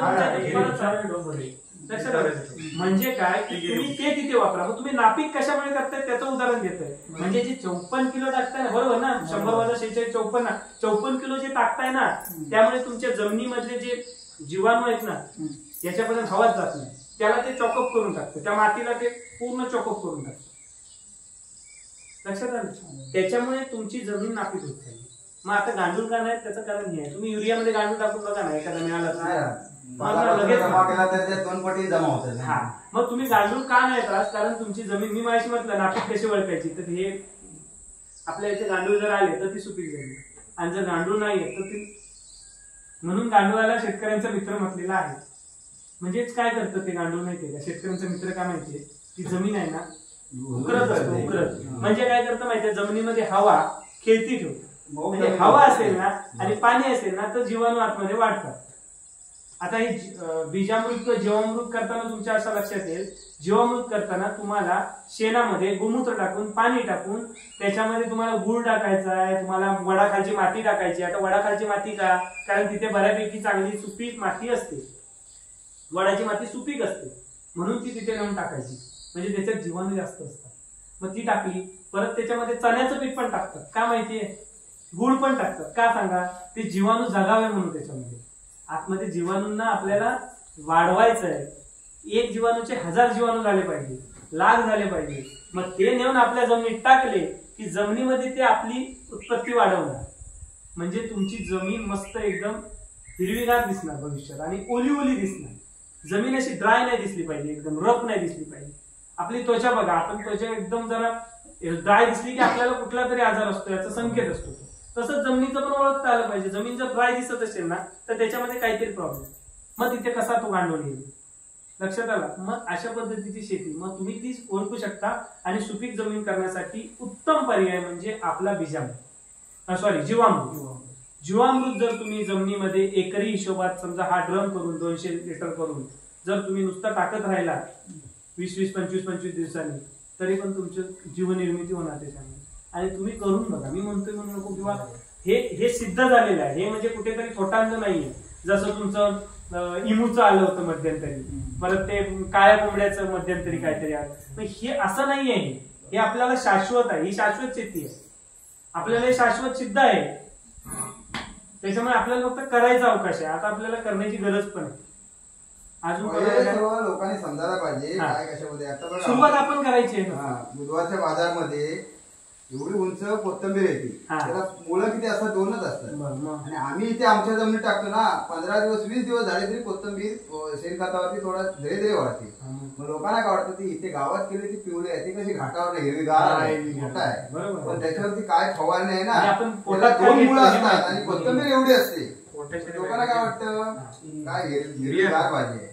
बघा, याचं उत्तम तुम्हाला एक सांगतो. आपण पण तसं निर्माण करू शकतो. ऐका, विषय काय माहितीये काय, बघा, आपल्याला एखादं झाड जर वाढवायचं असेल, झाड रोप वनस्पती, तुम्ही एखादा कुठलं तरी एक उदाहरण घ्या, काजू लावलाय, छोटंसं आहे ते. आता त्याचे संस्कार कसे करायचे माहितीये, आपल्याला हे लक्षात आलं पाहिजे की त्याच्यावर काम करायला 3 घटक महत्वाचे आहेत. काय आहे, नत्र, स्फुरद आणि पालाश. हे महत्वाचे घटक आहेत. नत्र कुठून मिळतंय, युरियाला का सांगू. नत्र म्हणजे जे तुम्हाला सांगितलं गिरीपुष्पामध्ये किती आहे, 1.5% आहे. मानवी मलमूत्रामध्ये पण जवळपास 1.5% आहे. गोमूत्रामध्ये पण तेवढंच आहे, साधारण 1-1.5-2% आसपास आहे. म्हणजे गोमूत्र आहे. परत म्हणजे हिरवीगार जेवढ्या वनस्पती आहेत ना, किंवा झाडाचं पाला कुजवून अर्धवट तोच जर त्याला परत दिला तर त्याच्यातून त्याला नत्रच मिळणार आहे. आणि नत्राबरोबर हानिकारक काहीच भेटणार नाही, जसं युरियातून मिळत होतं. मग ते तुम्ही काय करायचं, नत्र कशाला द्यायचं आणि मुळात नत्र का द्यायचं माहितीये का, पालवी त्याला वाढली पाहिजे किंवा त्याची शाखीय वाढ व्हायला पाहिजे. म्हणजे ते झाड उंच होऊन त्याला जास्त फांद्या आल्या पाहिजे, त्याला फूट जास्त आली पाहिजे. आणि त्याच्यातून सगळं हिरवं ते सगळं त्याला पानं बिनं जास्त आली पाहिजे. हाचा सिंपल अर्थ थोडक्यात नत्राचा. आता स्फुरद काय करणार सांगा. नत्राचं तुम्हाला सांगितलं मी, हिरवं झालं बघा. हे जर तुम्ही फॉलो केलात ना तर ते म्हणतात तशी कोथिंबीर इथे होईल आपल्या इथे, आणि नत्र आणि फवारणी न करता होईल. ते मी चॅलेंज देतो, फक्त एवढंच करायचं. त्याला प्रोटीन द्यायला लागतं. आता तुम्हाला सांगतो ते फवारणी करतात ते काय करतात, केमिकल आहे ते, प्रोटीन त्याच्यामध्ये असतो. म्हणजे थोडक्यात स्टेरॉइड कसं आपण बॉलिवूड खरं आहे की नाही, ते खोटं आहे का ते काय स्टेरॉइड असतं ते माहिती आहे ना. मग ते केमिकल आहे, ते फास्ट काम करतं. एवढंच त्याचा फरक. हे सेंद्रिय आहे, हळूहळू काम करेल पण काम चांगलं करेल, आणि ते आपल्याचवर चांगलं काम करेल. उपभोक्ता जो ग्राहक आहे ना त्याच्यावर चांगलं काम करेल. मग तुम्ही असं करा की नत्रामुळे काय होतं, हिरवं वाढवण्यासाठी आपल्याला पाहिजे आपलं झाड मस्त मोठं उंच झालं पाहिजे, त्याला जास्त शाखा आल्या पाहिजे, त्याच्यावर जास्त पालवी आली पाहिजे, आणि ती भरभराट त्याची दिसली पाहिजे झाडाची. आमचं झाड मोठं झालं पाहिजे वनस्पती, म्हणून आम्हाला नत्र देणं भाग आहे. मग आता स्फुरद कशाला द्यायचं सांगा. झाडाचा एक गुणधर्म असतो, काय माहितीये का, झाडाचा गुणधर्म काय माहितीये का, जेवढी झाडाची मुळं वाढतात आणि जेवढी, आता बघा झाडाची मुळं जेवढी लांब जातात ना, जेवढी लांब तेवढी ती वाढतात. म्हणजे हे इथे झाड आहे, एवढंच गेलं ना ते एवढं वाढेल, जरा इथपर्यंत गेलं की एवढं वाढेल, आणि जेवढं खोड वाढतं, मूळ वाढतं तेवढं खोड वाढतं. लक्षात आलं. बरं, आता ह्या मुळांवर काम कोण करतं, स्फुरद करतं, हे लक्षात घ्या. मग स्फुरदाचे घटक कुठले आहेत, स्फुरद कुठून मिळतं हे आपल्याला माहित करून घ्यायचं. मग स्फुरद कुठून मिळणार, तुम्ही हे वापरणार का, सुफलात आहे स्फुरद. सुफलात नत्र पण आहे, स्फुरद पण आहे आणि पालाश पण आहे. पण त्याच्याबरोबर हानिकारक किती आहे माहितीये का, कचरा असतो त्या गटाराच्या 15 ते 45, आणि उरलेलं सगळं बिनकामाचं. 100 किलो मध्ये 45 किलो तुमचं कामाचं, उरलेलं बिनकामाचं. हे आहे सुफला. मग आता सुफला शॉर्ट ना, असं आपण आपल्या शेतात करतोय. तर त्याच्यामुळे तो विषय बाजूला ठेवून आपण नैसर्गिक पद्धतीने त्याच्यामध्ये स्फुरद कसं मिळेल, आणि हे स्फुरद आपण ह्या योजनेतून बनवणार आहे. म्हणजे तुमचं ते 1 लाखाचं आहे ना, तिथं स्फुरद एक्सपेशली बनवणार. स्फुरद विरघळवणारे जीवाणू वाढवायचे आपल्याला, ते पण त्याच्यातून बनवणार. म्हणजे ते स्फुरद जमिनीत असतं पण ते मुळाला भेटत नाही. लक्षात घ्या. पहिला तुम्ही रासायनिक किती पण सुफला टाका, तुमच्या त्या वनस्पतीला ते भेटणार नाही. त्याच्यातलं स्फुरद नत्रच भेटेल. का नाही भेटणार माहितीये का, कारण स्फुरद जर मुळांना द्यायचं असेल तर त्याला जीवाणू जे लागतात ते तुमच्या जमिनीत नाही. मग तुमचं स्फुरद बिनकामाचं आहे. मग तुमचं कसं झाड वाढेल, तुमचे रोपं कशी वाढतील, किंवा तुमच्या स्फुरद म्हणजे काय, मुळं कशी झाड होतील, तुमचा खोड आता दिसतंय खोड, हे समोर जेवढा आंबा आहे तेवढा खोड दिसतंय कोणाचं सांगा मला. काय आता नवीन लावलेल्या 10 वर्षाच्या झाडांचं सांगा, खोड एवढीच असतात. त्याचं कारणच ते आहे, तुम्ही टाकताय मस्त सुफला, पण त्याच्यातला मधला ते स्फुरद आहे ते भेटतच नाही तुमच्या झाडाला. मग तुमचं स्फुरदचं काम आहे खोड वाढवणं. कुठे वाढणार आहे खोड, वाढणारच नाही खोड, कारण त्याच्यात तुमचं स्फुरद त्याच्यात जात नाही, त्याच्यात जीवाणूच नाही जे स्फुरदला आतमध्ये टाकतील. तर ते जीवाणू वाढवायचे ह्या आपल्या योजनेतून. आणि सगळ्यात महत्वाचं काय माहितीये का, आता तुमचं सगळं झालं, तुमचं मुळं चांगली झाली, तुमचं शाखीय वाढ झाली, तुमचा चांगला खोड एवढा झाला, असं सगळं झालं. आता तुम्हाला वरती फळं पाहिजे, फळं पण लागली. तुम्हाला माहितीये का काही ठिकाणी फळं पडतात अर्धवट गळ होते. त्याचं कारण काय माहितीये, झाडामध्ये स्फुरद पालाश कमी. मी काय सांगितलं 3 घटक कुठले महत्वाचे, नत्र, स्फुरद, पालाश. मग त्या वनस्पतीमध्ये किंवा त्या झाडामध्ये तुमचा पालाश जर कमी पडत असेल, म्हणजे थोडक्यात काय की त्या फळांना पुरेसं जर अन्न मिळालं नाही तर ते पडणारच नाही. मग तो पालाश पण आपल्याला द्यायचा आहे, तर ती फळगळ होणार. फळ जे पडतं खाली ते पडणार नाही, तर त्याच्यासाठी पालाश द्यायला पाहिजे. हे तुमचे मेन घटक झाले. त्याच्यानंतर 6 तुमचे दुय्यम अन्न घटक आहेत, जे कधीतरी एकदा 2-3 वर्षांनी देणं गरजेचं आहे. सूक्ष्म मूलद्रव्य आहेत, 6 प्रकारचे आहेत. 6 आणि 3 9, बरोबर की नाही. आणि 18 प्रकारचे अजून आहेत. बरेच घटक आहेत त्याच्यामध्ये जे तुम्हाला त्याच्यामध्ये द्यायचे. बरेच म्हणजे 6 प्रकारचे आहेत. हे पण गरजेचं आहे, नाहीतर तुमची ती फांद्या तुटून पडतात बघा. लगेच असं जरी मोडले तरी पडतात फांद्या. त्याच्यावर जरी कावळा जरी छोट्या फांद्यावर बसलं तरी ते पडण्याचे चान्सेस असतात. म्हणजे हे कशामुळे होतं, तुमच्याकडे कॅल्शियम नाही तुम्ही दिलेलं. कधीतरी 2-3 वर्षांनी कॅल्शियम द्यायला पाहिजे. मग कॅल्शियम तुम्हाला बाहेर जायची गरज नाही. तुमच्याकडे आपण जी गावठी कोंबडीची अंडी ही अंडी तुम्ही लिंबामध्ये जर बुडवून ठेवून दिली तर त्याच्यापासून आपण बनवलं होतं, आठवतंय त्या शाळेमध्ये बनवलं होतं आपण. मग ते बनवून जर तुम्ही ते फवारणीला पण होतं आणि ते तुम्ही मिक्स करून जर त्या मुळामध्ये दिलं तरी पण ते तुम्हाला तिथं मिळतं. फवारणीतून जास्त इफेक्टिव्ह मिळतं. तर अशा पद्धतीने सगळं तुम्हाला करता येईल. तुम्हाला मुळात कधी एकी पाहिजे सगळं आपल्याला करता. काय आहे तुम्हाला काय प्रश्न? शेतीविषयी, शेतीचे विचार. चालेल, मग आता आपण वाटपाचा कार्यक्रम करूया आणि नंतर तुम्ही तुमचे एक एक बाईट द्या. सचिव आपल्या बाकी कोणाला बोलायचं असेल बरं, यांची ओळख करून द्यायची राहिली. हे काजिरड्याचे गटाचे अध्यक्ष आहेत आणि हे पण संचालक आहेत नितीन काजारे. हे आपल्या कंपनीचे सचिव आहे आणि संचालक. आता कंपनीमध्ये 10 संचालक आहेत बरं.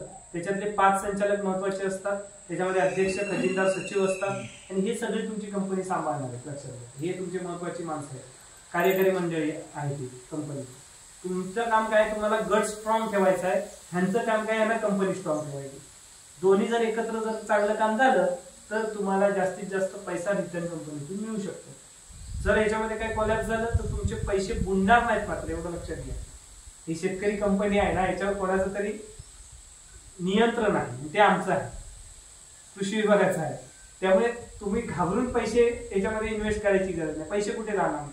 एकतर टाकत असाल तर व्यवस्थित बिंदास टाकायचं, तुम्हाला सगळं ऑन पेपर मिळणार आहे. त्यामुळे ते काही डोक्यात घ्यायची गरज नाही. चला, अजून काय प्रश्न असतील तर आपण या ठिकाणी अध्यक्षांचं मार्गदर्शन ऐकूया आणि थांबूया. बाकी कोणाला काय तुम्हीच करा. अजून कोणाला काय प्रश्न? नवीन असले तरी त्यांनी खूप कार्यभार सांभाळलेला आहे. चांगल्या पद्धतीने कंपनीचं आता कार्यभार ते सांभाळत आहे. आणि अजून मला एक सर, आम्हाला शेअर काढायची गरज नाही. ऑलरेडी आम्ही काढून जमा करून ठेवले. 75,000 जमा झाले. आणि अजून सर तुम्हाला मला एक विनंती, किंवा अजूनपर्यंत कोणी ऑब्जेक्शन घेतले नाही बाबा किंवा आमचे पैसे नाही, पण मला एक विनंती करायची अशी की तुमच्या गावात किती लोकसंख्या, म्हणजे आता इथं राहणारे गावात बरीच आहे. गावात 4,500. नाही गावात वाडीमध्ये, आमच्या वाडीमध्ये. हा वाडीमध्ये हे आता एवढे बसलेले सर्व वाडी इथेच राहणार. आता आजूबाजूच्या वाडीचे साधारण आपल्याला एक नाही साधारण 100-200 लोक एकत्रित येऊ शकतील का? आपल्याला कार्यक्रम एखादा घ्यायचा सगळे गावात आजूबाजूच्या सगळे मिळून असं आपल्याला समजा कार्यक्रम घ्यायचा झाला ना, तर तुम्हाला शेतीविषयक, नैसर्गिक शेतीविषयक किंवा सेंद्रिय शेतीविषयक आपल्याकडे डॉक्टर आपले हे संदीप कांबळे सर आहे. जवळपास 11 राज्यांना त्यांचं मार्गदर्शन असतं आणि 3 ते 4 देशांना मार्गदर्शन करतं. आपल्या इथे आले होते, चांगल्या पद्धतीचं मार्गदर्शन आपल्याला तुम्हाला मिळालंय पण बाकीच्यांना नाही मिळालं ना. हे कधी होईल? हे हा एक विचार आहे, हळूहळू पुढे जाणार आहे ना. आपण तुम्ही तयार झाल्यानंतर आपल्याला अजून लोकांना तयार करायचं. मग आपण असं काहीतरी प्रयोजन करूया ना चांगलं असं. मग एक आपण जर कार्यक्रम घ्यायचा झाला तर तुम्ही सांगा कधी ते, आम्ही म्हणतो म्हणून तुम्ही तुमचा कधी वेळ घ्या आणि सांगा. एखादी पूजा असेल तेव्हा सांगा, तेव्हा आम्हाला सांगितलं तरी चालते. पूजेच्या वेळी लोक जास्त येतात. नाही आता म्हणून सांगून ठेवलं, कारण हे बघा हे प्रबोधन करण्यासाठी कीर्तन का असतात, प्रबोधन करायचं हे पण एक प्रबोधन आहे. आता गरज आहे. मग ही कीर्तन आपण का बोलत असतो किंवा तुमचं भजन का, भजनामध्ये पण आख्यायिका सांगितलं जातं. म्हणजे धर्माची जाण ही आपल्या सगळ्या आपल्या नंतर आपल्या पिढीला होण्यासाठी हे सगळं आहे. मग तसंच आता आपल्या पिढीला शेतीची जाण पण व्हायला पाहिजे. मग शेतीविषयक पण कार्यक्रम तुम्ही तिथे मार्गदर्शन पण मेळावे वगैरे ठेवायला अपेक्षित आहे. याच्यानंतर तुम्ही ते करणं गरजेचं आहे. तुम्ही गावामध्ये ते ठरवा ना. याच्यासाठी तुम्ही सन्माननीय तुमचे सरपंच महोदय आहेत, तुमचे पोलीस पाटील महोदय आहेत, ह्या सगळ्यांना एकत्रित घेऊन ही तुम्ही दिशा ठरवा. त्या दिशेने तुम्ही जा असं मला म्हणायचं. आता आपण थोडस ड्रमचं वाटप आहे ते करून घेऊया आणि तुम्हाला मी शुभेच्छा देतो. पुढच्या चांगल्या पद्धतीने सेंद्रिय शेतीचा त्याचा वापर करा. आणि साहेब वगैरे कोण आले तर चांगल्या पद्धतीचं आपलं गाव हे शेतीत आहे पूर्णपणे असं दिसलं पाहिजे. संदीप कांबळे आहेत ना, यांचं पूर्ण गाव खानू हे पूर्ण नैसर्गिक आहे. ऑल इंडियामध्ये त्यांचं गाव चांगल्या पद्धतीने नाव येतं. आमच्या गावाला आता मधमाशी पाळण्याचं गाव डिक्लेअर केलं. हा बघा, मग तुमच्या गावाला एवढं चांगलं आहे, मधमाशी पालनाचं गाव डिक्लेअर झालं. कळवणे गाव एवढ्याच होणार म्हणजे काय, ते ऑलरेडी 3 वर्ष झाली पितांबरी पहिला आणणार तेव्हा आम्ही 12 जण होतो त्याचे सदस्य. पण ते काय झालं, हे बचत गटाचं पितांबरी पहिला आणलं होतं आपल्याकडे कंपनी स्थापन. पण ते काय झालं, चंदूबाई त्याचे लीडर होते आपले सगळे, पण त्यांना ते काय जमलं नाही, ताळमेळ आला बसला नाही त्यांचा. आणि आता ते पितांबरीच्या पण ताळमेळ बसला नाही म्हणून त्यांनी ग्रामपंचायतीत टाकले. मग ते आम्ही सगळे उचलून झालं, मग ते आलं होते. आता सगळे डिक्लेअर झाले, सगळ्यांना मिळणार पेट्या. पण ते झाले काय, मी तिकडून म्हणजे तिथं ग्रामपंचायत काय झालं, जो पुण्यातनं माणूस आला होता त्यानं सांगितलं की हे तुम्हाला 90% सबसिडी मिळणार, 10% तुम्हाला भरायचं, एक पेटी 2,500ला भेटणार होती. त्याच्यावरती जरा पाठीपुढे आले. तर ते आता काय त्यांचे ते फक्त 50 पेट्यात घेणार आहे. आता त्यांनी त्यांचा हे मागे घेतलं पूर्ण सगळं पितांबरी. पण हे आपण मार्ग काढूया. तुम्हाला करायचंय का सगळ्यांना? हे शासनाचं पहिला आधी ते सांगा, तुम्हाला मधमाशी करायचंय का? सेंद्रिय केलं तर त्याला ते पाहिजे ना. हो, परागीकरण पण आहे. आणि दुसरं म्हणजे त्याच्यातून जे मध निर्मिती होणार आहे ना, ती तुमच्या कंपनी मार्फत तुम्हाला ब्रँडिंग करून दिली जाणार आहे. तुम्हाला तुमचा जो रेट आहे ना तो कंपनी मार्फत तुम्हाला मिळेल, कंपनी ती पुढे विकेल, तो कंपनीचा विषय. तुम्हाला काय हे बघा, आता प्रत्येक गोष्ट आपल्याला माहिती आहे की आपल्याकडे जर काजू घ्यायला जर बाहेरचा व्यापारी आला तर आपण कधी कधी त्याला स्वस्तात देऊन पण टाकतो, कोणाला न सांगता. का तर तो डायरेक्ट त्याला पैसे देतो. कंपनीला दिल्यावर फायदा काय होणार माहितीये का, भले तुमचे पैसे थोडेसे लेट मिळतील पण जास्त मिळतील ना, जास्त मिळतील ना. आता गरजेचे असतात का आपल्याला, बघा तुम्ही, आपल्याला सवय झालेली आहे की माझे 50 किलो झाले की लगेच जायचं, विकून टाकायचे, पैसे आणायचे, अर्धे उडवतच यायचे. 5,000 मिळाले तर 3,000 तिकडे, 2,000 घरात येतात. त्यापेक्षा जर तुमचे थांबले ना 5,000 ते तुम्हाला 7,000 मिळतील ना, किती चांगलं वाटेल सांगा. 5,000च्या ऐवजी 7,000 मिळाले, पण तुम्हाला गरज आहे ना तेव्हा मिळाले. आता मी सांगितलं तसंच होतं. मग कोणाचं तरी घरामध्ये झबलं घ्यायचंय, कोणाची पॅन्ट घ्यायची आहे, पैसे आले की लगेच विचार चालू होतात. आणि ही वस्तुस्थिती आहे, बघा तुम्ही तुमचं आठवण. म्हणून म्हणतोय त्यापेक्षा तुम्ही कोऑपरेटिव्ह पद्धतीने करा. कंपनी थोडा लेट पैसा देईल पण जाणार कुठे नाही, आमचीच माणसं कंपनीत आहे. तुम्हाला आता 50% देईल पण तुम्हाला 5,000 ते 7,000 मिळतील ना, हे तुम्हाला बाहेरचा माणूस नाही देणार. प्लस तर बाहेरचा माणूस पैसे घेऊन दुसऱ्या राज्यात जाणार, म्हणजे इकॉनॉमी परत ढासळली आपली, म्हणजे आमचे पैसे गेले कुठे, दुसऱ्या राज्यात. लक्षात आलं. हे सगळे विचार सारासार होण्यासाठी मी म्हणतोय आपल्या जास्तीत जास्त लोकांच्या जर ह्या चर्चा झाल्या ना तर आपण काय करतोय हे आपल्याला चूक तुम्हाला मला दाखवतोय.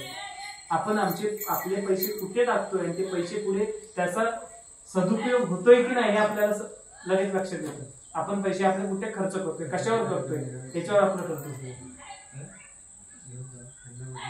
म्हणतात सगळं तुम्ही तेवढं सांगता, मधमाशी पेट्या तुम्हाला किती सांगा, 2600 नाही. जर करायचं असेल ना तर आपण आपल्या आत्म्यातून पण मधमाशीचं तुम्हाला आपण करून देऊ शकतो. 50% सबसिडी. आपल्याला जायचं ना तिकडे, नाही, आत्म्यातून तुम्हाला मी 100% पण करून देऊ शकतो जर तुमचा 250चा असेल. आपल्याला 8 माणसं आहेत, 8ची 10 झाली तरी चालतील, पण आपल्याला इथून पेडगावला जायचं पुढच्या सोमवारी. ते ठरवा तुम्ही. बरं तिथे काय पेडगावला मधमाशी पाळण्याचं गाव आहे. बरं मग आपण एक काम करू, तुमचं डिसिजन तयार होतं आपण नंतर करूया. हे आता 25 गाडी तिकडून देते पितांबरी ग्रामपंचायत अशी मी ते करूया. चल बघूया काय घेणार का नाही, काय करता येईल ते बघू आपण, सांगतो तुम्ही. बरं अजून काय, कोणाचे प्रश्न? ते काका तिकडे, त्यांचा काय प्रश्न?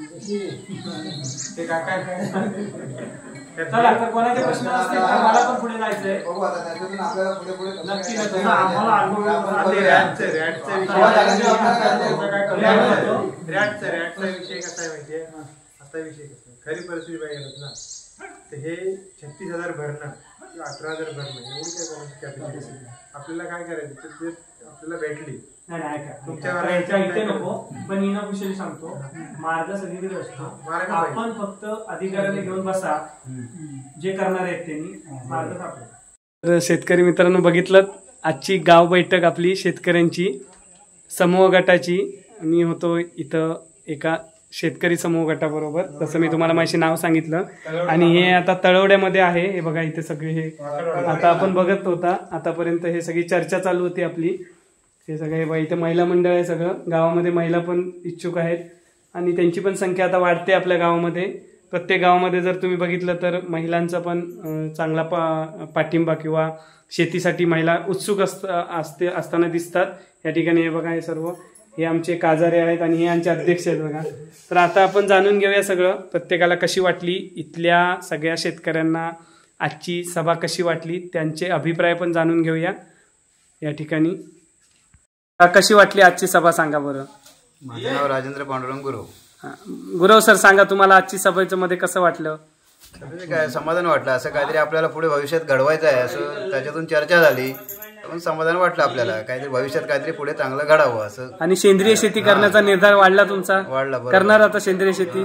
तो आमचा प्रयत्न चालू आहे त्याच्यासाठी. Okay okay, very good. चला आता आपण अजून बघूया. तुम्ही कोण बोलणार? तुम्ही बोलणार महिला वर्ग बोलताय. चला अजून. सचिव चला. अध्यक्ष म्हणतायत भावेश नाग. बघूया आपण भावेश काय म्हणतायत. तुम्ही सांगा सर, कसं वाटते तुम्हाला? नमस्ते, मी भावेश वासुदेव बोलतो. सर, मला एक महत्त्वाची गोष्ट समजली की केमिकलपासून सुटका होईल आणि आपलं रासायनिक जीवन वाढवता येईल. रासायनिक पद्धतीने शेती करून इतर जीवनावरती हे मौल्यवान जीवन पुढे वाढवता येईल असं वाटतंय. त्यामुळं आपलं लाख मोलाचं सहाय्य आम्हाला सापडलं. धन्यवाद सर. धन्यवाद. या ठिकाणी खूप चांगलं असं अभिप्राय या ठिकाणी सरांनी दिला. काजारे या ठिकाणी काजिरड्यावरून आलेत बघा. जवळपास इथून नाही म्हटलं तरी यांचं गाव आहे ते 30-35 किलोमीटरच्या अंतरावर आहे. आवर्जून ते बघायला आलेत की कशी गाव बैठक इथं झाली आहे. तशीच ते गावामध्ये पण तिकडे त्यांचं सुरू असतं, पण इथं आलेत खास करून बघायला. तुम्ही काय बोलाल सर? बरं, माझं नाव नितीन कृष्णा काजारे. मी आलोय काजिरड्यावरून. तळवड्यामध्ये इथं सेंद्रिय कृषी कंपनीमार्फत एक गट आहे, तर त्या गटाला भेट देण्यासाठी आलो होतो. आणि आपले कृषी अधिकारी राजापूर तालुका आंबरे सर यांनी जी काय माहिती दिली आपल्याला गटासाठी, आज इथे शेतकरी जमलेले आहेत आणि सेंद्रिय शेतीकडे आपल्याला कसं वळता येईल आणि आपली जी आधुनिक शेती भविष्यात भावी पिढी म्हणजे पुढच्या पिढीला आपल्याला कसं त्यांचं जीवन वयोमान आपल्याला वाढवता येईल याच्याबद्दल पुरेपूर अशी माहिती त्यांनी दिली आणि आम्हाला समाधान वाटलं. धन्यवाद सर. आता आपण थोडंसं जाणून घेऊया मुख्य अभिप्राय. आजचे अध्यक्षमूर्ती या ठिकाणी आहेत. नाही म्हणतात, पण आपण त्यांच्याकडून नक्की विचारणार आहेत. इथे बघा हे काका पण एक शेतकरी आहेत. सगळे पूर्ण. हे बघा हे यांचं वय बघा. हे पण एक शेतकरी आहेत. सर्वजण शेतकरी जिथे जमलेले आहेत. आता अध्यक्ष या ठिकाणी काय म्हणतात बघूया. चांगल्या पद्धतीने त्यांनी गटाची बांधणी केली आहे. चांगल्या पद्धतीने कंपनीचे आता अध्यक्षस्थान पण त्यांच्याकडे आहे. शेतकरी कंपनीबद्दल काय सांगाल सर? गटाबद्दल काय सांगाल? बोला सर. नमस्ते. अमित अनंत चिले. मी राधाकृष्ण स्वयंसहाय्यता बचत गटाचा अध्यक्ष आहे आणि कृष्णकुंज कंपनीचा पण अध्यक्ष आहे. आम्ही खूप प्रयत्न करून आंबरे सरांना इथे बोलवलंय. त्यांनी आपलं मोलाचं मार्गदर्शन दिलं. सेंद्रिय शेती का करावी व समूह येऊन एकत्र येऊन काय करता येईल, काय पुढे घडवता येईल आपल्याला, हे त्यांनी मोलाचं मार्गदर्शन केलं. त्याबद्दल आंबरे सरांचे धन्यवाद. तुमचं सर खूप आभार आहे. आम्ही तुम्हाला धन्यवाद द्यायला पाहिजे, कारण या ठिकाणी सेंद्रिय शेतीची जाणीव पूर्ण गावाला तुम्ही करताय. तुम्ही संचालक पद भूषवताय, तुम्ही अध्यक्ष पद भूषवताय. एवढं सगळं करत असताना मला वाटतं गावातलं पण तुमच्याकडे पद आहे. तंटामुक्त अध्यक्ष आहात तुम्ही. ते सगळं एवढं सगळं करत असताना गावाला चांगल्या दिशेकडे, एक विषमुक्त दिशेकडे घेऊन जाताय. तुमचं खूप खूप अभिनंदन, कौतुक आहे सर. धन्यवाद.